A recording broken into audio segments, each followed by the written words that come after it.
કોંગ્રેસ પરિવારના સૌ સન્માનીય સાથીઓ, ગેમરભાઈ દેસાઈ જેમણે આ રેલીને કાર્યક્રમને સફળ બનાવવા જિલ્લા પ્રમુખ તરીકે ખૂબ જહેમત ઉઠાવી છે, મારા સાથી ધારાસભ્ય રહી ચૂકેલા માનનીય ચંદનજીભાઈ ઠાકોર, કાર્યક્રમની વ્યસ્તતાને કારણે આગળ વધ્યા રઘુભાઈ દેસાઈ, માનનીય પ્રગતિબેન, એઆઈસીસીના સેક્રેટરી સુહાસિનીબેન, મારા સાથી ધારાસભ્ય કિરીટભાઈ પટેલ, તુષારભાઈ ચૌધરી વિરોધ પક્ષના નેતા, પ્રદેશ પ્રમુખ શ્રી માનનીય અમિતભાઈ ચાવડા, માનનીય તુષારભાઈ અને માનનીય અમિતભાઈ માટે છેલ્લા 10 દિવસથી ઉત્તર ગુજરાતના ખૂણે ખૂણે પ્રવાસ કરીને આખા ગુજરાતની જનતાના પ્રશ્નોને વાચા આપી છે, એના માટે જબરદસ્ત તાળીઓનો આવકાર થઈ જાય, આનાથી વધારે જબરદસ્ત તાળીઓનો આવકાર થઈ જાય, જરા મેસેજ જવો જોઈએ.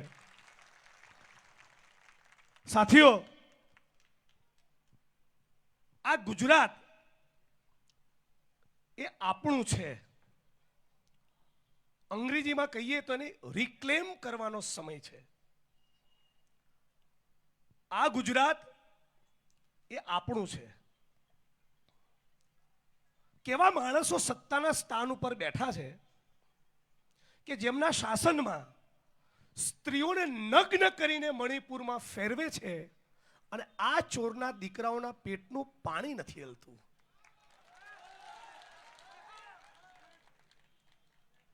કેવા નાલાયક માણસો છે. એટલા છેલ્લી ક્વોલિટીના કે ગુજરાતની એક દીકરી સામૂહિક બળાત્કારનો ભોગ બનેલી દીકરી, એ દીકરીના બળાત્કારીઓને જેલમાંથી છોડી અબિલ ગુલાલ ઉડાડી એનું સ્વાગત સન્માન કર્યું આ રામના નકલી ભક્તોએ. આ રામના ભક્તો છે જે તલવારોના ત્રિશૂલો વેચતા હોય, ભારત માતાની છાતી પર કોમવાદનું ઝેર ફેલાવતા હોય. હે પાટણની ધરતી, તારો તો ઇતિહાસ કેવો ઉજળો અને રૂડો છે. કિરીટભાઈ જેવો અમારો બંકો છે. આ પાટણની ધરતીને અપીલ કરવા આવ્યો છું કે ધર્મના નામે ધતિંગ કરનારા આ ચોરોને ઓળખી લો. શું કહે છે કબીર કે એક રામ દશરથ કા બેટા, दूजा जो घर घट घट में बैठा. एक राम दशरथ का बेटा, दूजा जो घट घट में बैठा, तीसरे राम का सकल पथारा, चौथा सबसे निर्गुण सबसे न्यारा. તમારી औकात નથી સંઘીઓ કે કબીરના રામની તમે વ્યાખ્યા સમજી પણ શકો. અને હું તો જાહેરમાં જ કહું છું, હું તો નાસ્તિક છું. ના માલા જપું ના કર જપું.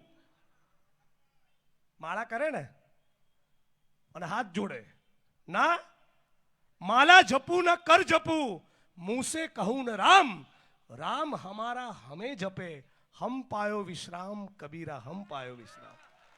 એટલે કબીર કહે છે હું તો ખાટલો ઢાળીને હોઈ ના જાઉં, તારાય ઘટમાં રામના, આનાય ઘટમાં રામના, મારાય ઘટમાં રામના, તારાય ઘટમાં રામ.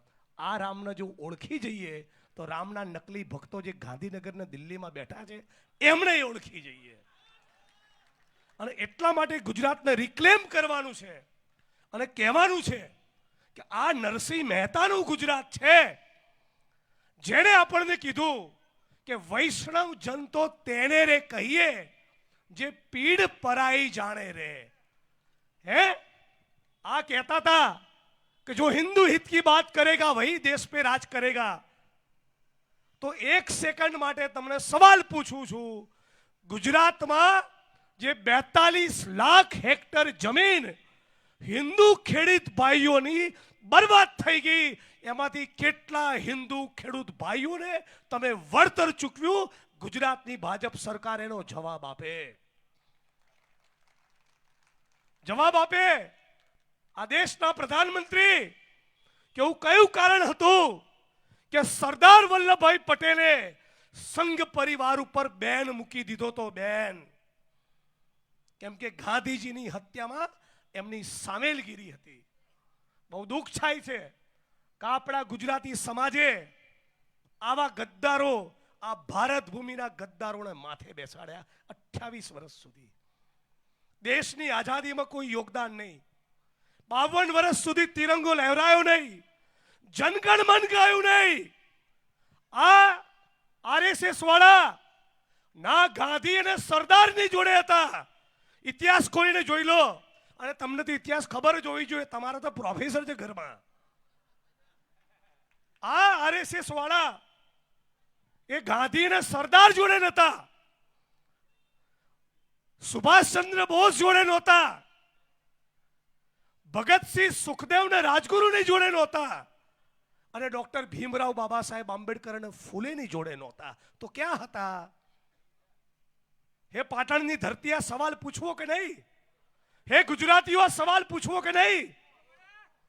તમે ગાંધી અને સરદાર જોડે નહોતા, તમે સુભાષચંદ્ર બોઝ જોડે નહોતા, તમે ડોક્ટર ભીમરાવ બાબા સાહેબ આંબેડકર જોડે નહોતા, તમે ભગતસિંહ સુખદેવ ને રાજગુરુની જોડે નહોતા. તો ક્યાં હતા? અંગ્રેજોની ચાપલુસી કરવામાં હતા. તમારો ઇતિહાસ એક ગદ્દારીનો ઇતિહાસ છે, અને કોંગ્રેસનો ઇતિહાસ ભારત ભૂમિમાં સ્વતંત્રતાના આંદોલનનો પાયો નાખવાનો, સ્વતંત્રતાના આંદોલનનું નેતૃત્વ કરવાનો અને અંગ્રેજોની ગુલામીમાંથી ભારત ભૂમિને સ્વતંત્ર કરાવવાનો આ અમારો ઇતિહાસ છે. ગદ્દારો, આ ગદ્દારોને એમ કેવું છે કે તમે તો આ દેશમાં એવી કરતૂતો કરી છે કે અમને સંસ્કારની વાત તો કરતા જ નહીં. મેઘાલય ભારતીય જનતા પાર્ટીનો એક ઉપાધ્યક્ષ, એનું નામ બર્નાર્ડ, પોલીસે રેડ કરી 18 વર્ષથી નાની ઉંમરની 6 દીકરીઓ પુરુષોને રંગરેલિયા મનાવવા માટે સોંપતો ઝડપાયો. આ લોકો જય શ્રી રામ બોલે છે. ઓળખી ગયા? આ લોકો તમારા ને મારા કરતા વધારે જોરથી ભારત માતા કી જય બોલે છે. શું ધંધા કરતા પકડાયા? 16-18 વર્ષની દીકરીઓ સપ્લાય કરતા પકડાયા. બળાત્કારનો ભોગ બનેલી દીકરીના બળાત્કારીઓને જેલમાંથી છોડીને લાડવા ખવડાયા. હાઈકોર્ટના આદેશના બાદ એક દીકરી પર બળાત્કારનો આરોપ ભાજપના એક મંત્રી પર થયો તો 6 મહિના સુધી એની ધરપકડ ના કરી. આ એમનું ચરિત્ર છે. તમારા સંસ્કાર વિશે બોલવા જઈશ તો છોડા નીકળી જશે. ડાપણ કરો છો. આ પાટણની યુનિવર્સિટીમાં 4 વખત દારૂ પકડાયો કે નહીં? બોલો મારી આંખ સામે બેઠેલા પાટણવાસીઓ, તમારી જનેતાની તમને સોગંદ છે. બોલો કે પાટણમાં દારૂ મળે છે કે નથી મળતો? પાટણમાં દારૂ વેચાય છે કે નહીં? પાટણમાં જુગારના અડ્ડા ચાલે છે કે નહીં? પાટણમાં ડ્રગ્સનો કારોબાર છે કે નહીં? પોલીસ હપ્તા ખાય છે કે નહીં? પોલીસના વહીવટદારો છે કે નહીં? તો આવું પાટણ જોઈએ છે. હવે બેટમજી હાથમાં આયા છે. 8 ચોપડી વાળા, તારો તો વારો પાડી દેવાનો છો.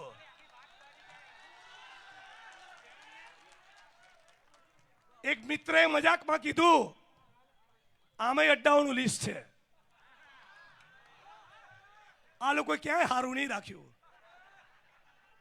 એક મિત્રે કીધું કે જિગ્નેશભાઈ, આ તમે હર્ષ સંઘવીનું રાજીનામું માંગ્યું, ભૂલ કરી. મેં તો હજી ટાઈટ માંગીશ. મને કે ના. કેમ? કે બિચારો દયા ને પાત્ર છે. 8મું ભણેલા ને જેટલું રંજાડશો કે તમે. પણ આજે આ હર્ષ સંઘવીને કાકોસીની સભામાંથી ચેલેન્જ કરી ફરી પાટણની ધરતીથી પડકારું છું કે આવ તમારામાં પાણી હોતો ગુજરાત પોલીસ ભવનના પ્રાંગણમાં કુટણખાના, જુગારના અડ્ડા, દારૂના અડ્ડા, ડ્રગ્સનો વેપાર આ ગુજરાતની ધરતી પર કોણ કરે છે? ગુજરાત પોલીસ ભવનના પ્રાંગણમાં મારી સાથે જાહેરમાં ડિબેટ કર. ચાલ, આવ જાહેરમાં ચર્ચા કરીએ. અને કાકોસીમાં વચન આપ્યું તો નહીં, એ વચન આવું પૂછું. 9માના પાઠ્યપુસ્તકનો કોઈ સવાલ તને નહીં પૂછું. પણ નક્કી કર્યું છે કોંગ્રેસ પાર્ટીએ, દુનિયા થાય ખેડૂતોના દેવા માફ ના થાય ત્યાં સુધી આ ઇન્કલાબ રોકાવાનો નથી. દુનિયા થાય દારૂ જુગારના મુદ્દે કોન્ક્રીટ પરિણામ ના લાવીએ, ડ્રગ્સના કાળા કારોબારનો ખાત્મો ના કરીએ, ત્યાં સુધી અમે અમારો પરિશ્રમ છોડવાના નથી. અને એટલે નારો આપ્યો છે કે ગુજરાતના ખેડૂતોના દેવા માફ કરો અને ડ્રગ્સના ધંધા સાફ કરો. આ મુહિમને લઈને અમારી જન આક્રોશ રેલી નીકળી છે.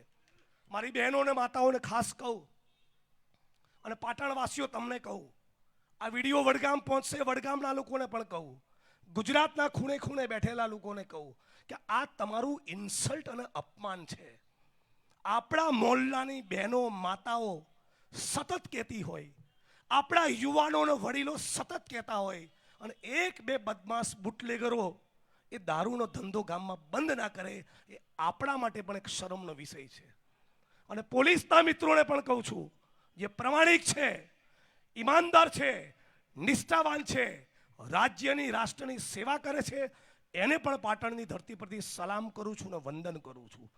પણ જે કોઠા કબાડા કરે છે, જે લોકો દારૂ અને ડ્રગ્સમાંથી કમાય છે, એમના પટ્ટા તો ઉતરવા જોઈએ.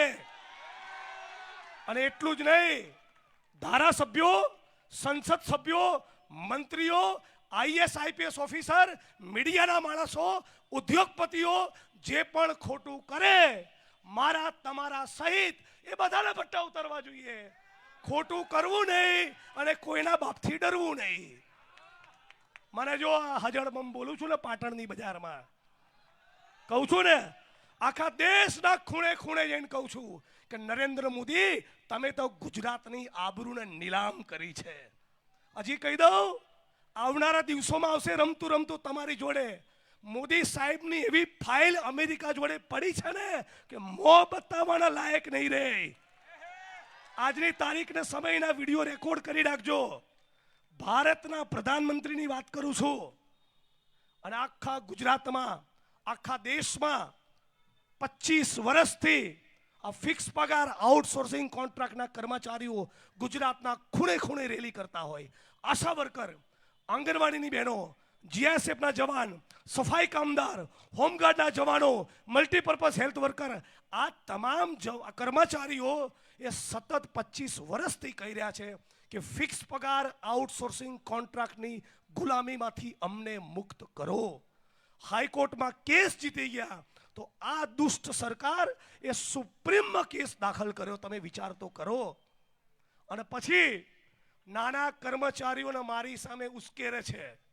હવે બિચારા હેડક્વાર્ટરમાં રહેનારા પોલીસના ગરીબ કોન્સ્ટેબલ ભાઈઓ એમની માતાઓ અને બહેનોને દીકરીઓને હેરાન કરી મારી સામે. અલા ભાઈ, 8 ચોપડી તું સમજી લે. આ તારી છૂછા જેવી રેલીથી તો મારા પેટનું પાણી ના લે. પણ અમે તમારો ચિઠ્ઠો ખોલવાનો બરાબર નક્કી કર્યું છે. એટલે સાથીઓ, તૈયાર થઈ જાઓ. એ યુવા પેઢી ગુજરાતની, તૈયાર થઈ જાઓ ઇન્કલાબ કરવા માટે. डरसो नहीं कोईना बाप थी. कही दो कि ये धरती अपने आप की नहीं किसी के बाप की. कही दो पाटणनी बजार में गुजरातना खूणे खूणे कि आ सरदार वल्लभभाई पटेलનું ગુજરાત છે, આ શહીદ આઝમ ભગતસિંહનો દેશ છે, અને ડોક્ટર બાબા સાહેબ આંબેડકરનું બંધારણ આજે પણ અડીખમ અને અકબંધ છે. રવિદાસની ભૂમિ છે. ऐसो चाहूं राज में जहां मिले सभी को अन्न, छोटे बड़े सब सम बसे, रविदास रहे प्रसन्न. અને કબીર કહે છે કે સાईं इतना दीजिए जामे कुटुंब समाय, मैं भी भूखा ना रहूं साधु न भूखा जाए. આ તો હાડા રાશન માંથી ખાઈ જાય છે. રાશન ચોર છે કે નહીં?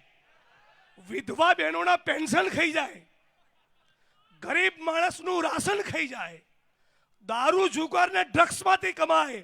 હદ તો એ છે કે હવે તમારા વોટે ખાઈ જાય છે. બ્રાઝિલની એક્ટ્રેસ, બ્રાઝિલની મોડલ એ હરિયાણામાં 22 વોટ કરીને ગઈ. બાબા સાહેબને બંધારણે શું કીધું કે 27 માળની બિલ્ડિંગમાં રહેનારા મુકેશ અંબાણીનો પણ 1 વોટ અને ઘેમર ભી દેસાઈનો પણ 1 વોટ. ધારાસભ્ય જિગ્નેશભાઈનો પણ 1 વોટ, ખેત મજૂર અને ફેક્ટરીના શ્રમિકનો પણ 1 વોટ. તો આ બ્રાઝિલની છોડી ઓય હરિયાણામાં ચોથી 22 વોટ નાખી જઈએ. થાય આવું? એક ઘરમાંથી નીકળ્યા 66 વોટ, બીજા ઘરમાંથી નીકળે 108 વોટ. આ 2 માળનું મકાન છે, માણસોને ઘેટા બકરાની જેમ ભરો તો 66 વોટ ક્યાંથી નીકળે? 108 નીકળે. ત્રીજા ઘરમાંથી નીકળ્યા 250 અને ચોથા ઘરમાંથી નીકળ્યા 503 વોટ. બોલો જય શ્રી રામ. કરી જ નાખ્યું. સાચું ખોટું? પૂંજીપતિઓના દેવા કેટલા માફ કર્યા? 25 લાખ કરોડના. 25 કરોડના નહીં, 250 કરોડના નહીં, 2,500 કરોડના નહીં, 25,000 કરોડના નહીં, 2.5 લાખ કરોડના પણ નહીં, 25 લાખ કરોડના દેવા જે ઓલરેડી અરબપતિ હતો એના માફ કર્યા. પણ જગતનો તાત એમ કરીને લાંબુ ઠોકે ભાષણ. એ ગુજરાતના એક પણ ખેડૂતોના દેવા નરેન્દ્રભાઈ માફ નથી કર્યા. એ તો જીગરો કોંગ્રેસ પાર્ટીનો કે અર્થતંત્રમાં તકલીફ હતી તોય તાળીઓનો આવકાર આપજો કે દેશના ખેડૂતો માટે 72,000 કરોડના દેવા માફ કર્યા. અને 72,000 કરોડના દેવા પરથી એક વાત યાદ આવી અને એ સાથે મારી વાણીને વિરામ આપીશ. કોંગ્રેસની પાર્ટીએ, યુપીએની સરકારે 72,000 કરોડના દેવા ખેડૂતોના માફ કર્યા. અને આ ભારતીય જનતા પાર્ટીની સરકારમાં છેલ્લા 5 વર્ષમાં ગુજરાતના દરિયા કાંઠે 72,000 કરોડનું ડ્રગ્સ પકડાયું. તમે મને કહો, આવું ગુજરાત જોઈએ છે? આવું ગુજરાત જોઈએ છે? તમે તમારી બેન દીકરીઓ માતાઓને આવા ગુજરાતમાં ખુલ્લેઆમ જતા સંકોચ અનુભવો છો કે નહીં? એ ગામમાં કોઈ બુટલેગર હોય, દારૂ જુગારના અડ્ડા ચલાવતો હોય ને આપણી બેન દીકરીઓ ત્યાંથી નીકળે, એક ડર રહે છે ને? રહી છે કે નહીં રહેતો? આપણા દીકરાઓ યુનિવર્સિટીની કોલેજમાં જાય, બીક રહે છે ખોટી સંગતે ના ચડે. આ ડ્રગ્સ આવી ગયું. વડીલો, આપ ઘણા બધા વડીલો બેઠા છે, કેવા ડ્રગ્સ આવ્યા. સોમ, મંગળ, બુધ, ગુરુ 4-5 દિવસ લો ને, 6ઠ્ઠા દિવસે એવી તલબ લાગે કે જો તમને ડ્રગ્સ ના મળ્યું તો પોતાના ઘરમાં લૂંટ કરો, પોતાની જનેતાના ગળાનો ચેનનો દોરો તોડી કાઢો, અથવા તો કોઈ કેનાલમાં જઈને ભૂસકો મારો. સુઈગામ, થરાદ, વાવના મિત્રોને પૂછી લેજો, ફોન કરજો, જ્ઞાનીબેનને કહેશે તમને, ત્યાંની કેનાલોમાં યુવાનો પડ્યા. ડ્રગ્સનું એવું વ્યસન ચડી ગયું અને નથી મળ્યું કોઈ કારણસર, 2 દાડા 4 દાડા એવી તલબ લાગે કે માણસ આપઘાત કરી લે છે. આવું ગુજરાત જોઈએ છીએ? તમે મને કહો, આમાં કોંગ્રેસ ભાજપની વાત છે? કહો મને, ખોખારો ખાઈને કહો, આ કોંગ્રેસ ભાજપની વાત છે કે આપણા ગુજરાતની વાત છે? બોલો, શેની વાત છે? કોની વાત છે? આપણું ગુજરાત એ આપણે બચાવવાનું છે. આપણી બેન દીકરીઓ માતાઓ એ વિધવા ના થાય એ આપણી જવાબદારી છે. આપણું યુવાધન ડ્રગ્સના રવાડે ખતમ ન થાય એ આપણી જવાબદારી છે. તો જે પણ માણસ બોલતો હોય જય જય ગરવી ગુજરાત, એવા એક માણસની જવાબદારી છે કે દારૂ, જુગાર, કૂટણખાના અને ડ્રગ્સના મુદ્દે સાથે મળી સર્વ સમાજની એકતાનો સરવાળો કરીને લડીએ. અને લડીશું તો જીતીશું. મને પાક્કો ભરોસો છે. આપ તમામ લોકોએ પ્રેમથી સાંભળ્યો. જન આક્રોશ રેલીને આટલું જબરદસ્ત જન સમર્થન પ્રાપ્ત થયું, એના કારણે અમે બધા તમારા ઋણી છીએ. કોંગ્રેસ પરિવાર વતી ફરી એકવાર તમારો આભાર માનીએ છીએ. મારી સાથે જરા બુલંદ નારો લગાવજો તો જરાનો મેસેજ ગાંધીનગર સુધી જાય. આમે આજકાલ જે બી બોલું છું રેલો ગાંધીનગર આવે જ છે. હું કહીશ